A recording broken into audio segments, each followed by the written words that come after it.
大家好，我是魔法创作室，欢迎大家收看我的视频。家里很多东西都会用到电池，像一些遥控器、玩具里面都需要用到电池。每当电池用到没电的时候，有些朋友就会直接把电池给扔了。其实这样还是比较浪费的。今天教大家一个小技巧，即使电池没电了，我们也不要着急把它扔掉了，只需要几秒钟的时间，电池就可以再次恢复电力，继续利用起来。方法简单又实用，一起来看看吧。电池的大小型号也有好几种，但是每个电池都会用到没电的时候，它里面还会剩一些剩余的电量。比方说，遥控器里面的电池没电了，我们就可以稍微的动一下这个电池，然后再把它放到遥控器里面使用，这样就可以把里面的电量用完。而且电视遥控器用电量是比较小的，所以平时用过的电量再放到遥控器里面，就可以被再次利用起来。像平时一些电池没有电了，我们可以把电池取出来，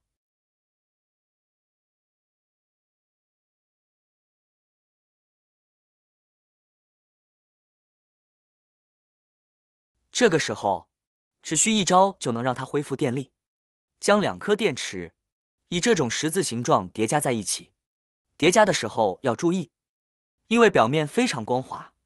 特别容易滑掉。然后再用手轻轻地按压每一面，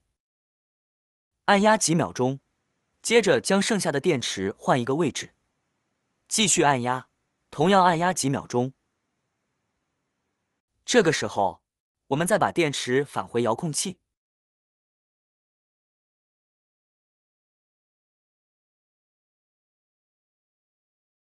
就可以神奇的发现，现在的遥控器就可以开始正常的用了。其实原理非常的简单，废旧的电池，我们利用这种按压的方式，就可以把电池里面的一些剩余、没有完全耗尽的电量完全释放出来。再由于遥控器的耗电量非常小，所以就可以继续利用。这样一来，遥控器就不用单独买电池了，就一直有用不完的电池，是不是非常棒呢？也非常的省钱。方法二，我们就可以拿一把钳子或者是筷子过来，把电池放在筷子的中间，来按压一会。这样按压一会之后，没电的电池就会再次恢复电力。虽然按压过后，里面剩余的电量不多，但是也是可以再用一段时间的。比如像一些煤气灶里面打火的电池，玩具车里面的电池，这些电池按压了过后，就可以继续使用一段时间。特别是有时候，在我们使用煤气灶的时候，里面的电池没电了，又等着做饭，一时也没时间出去买，我们也可以给它按压一下，把里面散开的电量挤压在一起。这样不管是用来应急，还是再次利用，都是非常方便的，不会造成资源的浪费，这样也不会破坏电池的结构。简简单单，只需要花上几秒钟的时间，电池瞬间就恢复电力了。方法也是比较实用的。有些朋友在挤压电池的时候，喜欢用牙齿来咬，其实这种做法是错误的，不建议用牙齿来咬，因为电池里面有一些元素，会对我们的牙面造成损伤。我们还有一招冷冻法，当你发现电池不能用时，根本就充不进去电，而且还显示没有电的时候，那你就将电池像这样用多层吸水纸或者是保鲜膜将其密封起来，保证不要有水汽进去就可以了。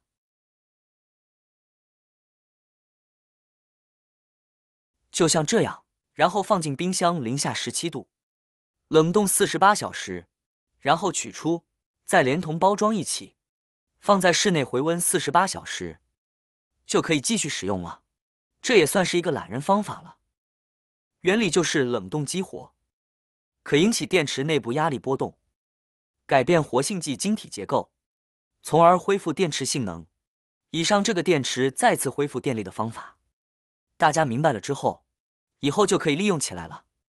就电池的妙用4，每个人都会用到，就是可以把它当作触控笔来用。很多朋友不喜欢打字，都会购买一支触控笔，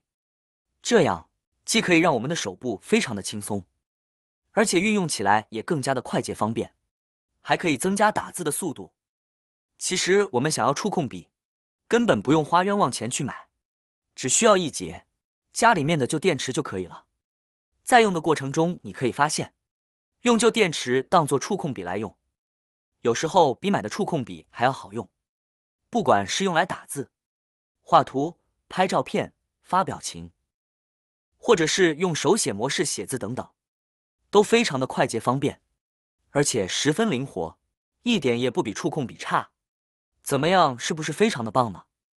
妙用5，我们家里剪刀用久了以后，就会变钝不锋利，别说剪布料、剪食材，就连剪纸巾都会变得特别费力。自己又不会磨剪子，花钱去找师傅磨，都可以买回来新的了。扔了吧，看着哪里都好好的，又舍不得。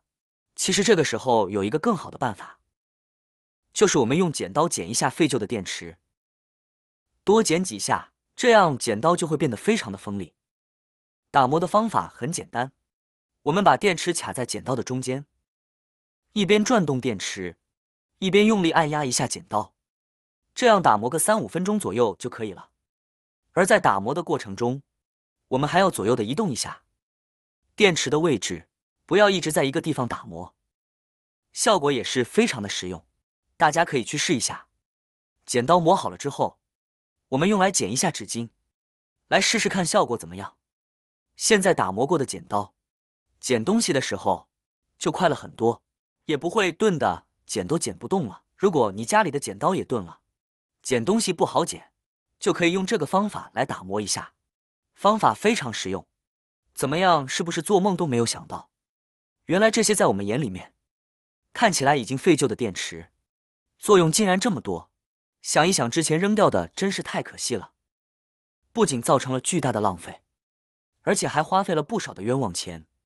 想想心就痛。所以看完今天的这个视频之后，大家以后家里面的废旧电池一定不要再随便扔掉了，将它好好的利用起来，既能解决问题，又能省钱，一举多得，何乐而不为呢？以上就是今天给大家分享的所有内容，希望能对你有所帮助。好啦，今天的视频内容呢就分享完了。喜欢我的视频的朋友们，记得点赞、转发、分享哦。希望可以帮助到更多的朋友。或许你有更多更实用的小技巧，欢迎评论区留言分享哦。点击我的视频头像，还可以观看更多的生活技巧。每天呢都会分享不同的精彩视频，别忘了关注我哟。感谢您的支持，我们下期再见了。